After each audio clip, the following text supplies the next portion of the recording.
Nakapagsumite na ng partial recommendation ang Senate Blue Ribbon Committee sa Department of Justice at Independent Commission for Infrastructure kaugnay ng anomalya sa flood control projects.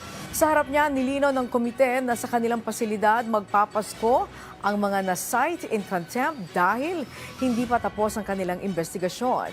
Si Luisa Erispe sa sentro ng balita.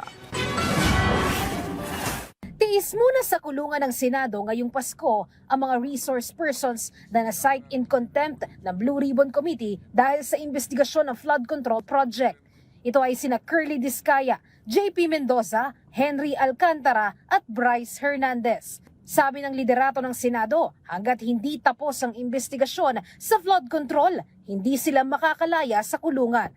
Pag merong mga issue ng warrant sa kanila, isusurrender namin sila ron sa warrant.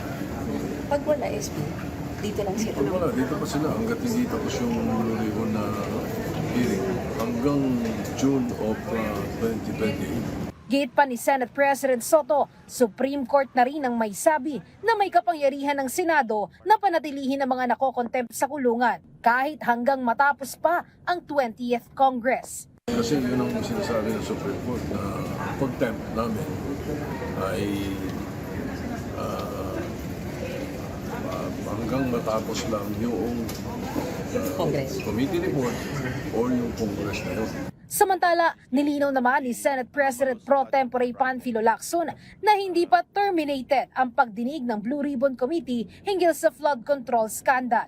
Let me just state for the record that the Blue Ribbon Committee has not yet terminated the inquiry in aid of legislation on the anomalous flood control projects.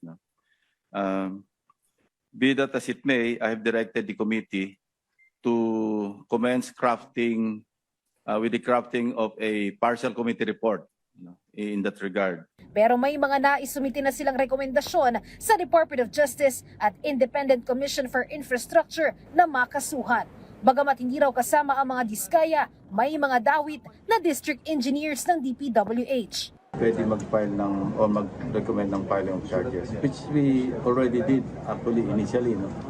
Yung ibang information na in aid of legislation, yung isa naman investigation.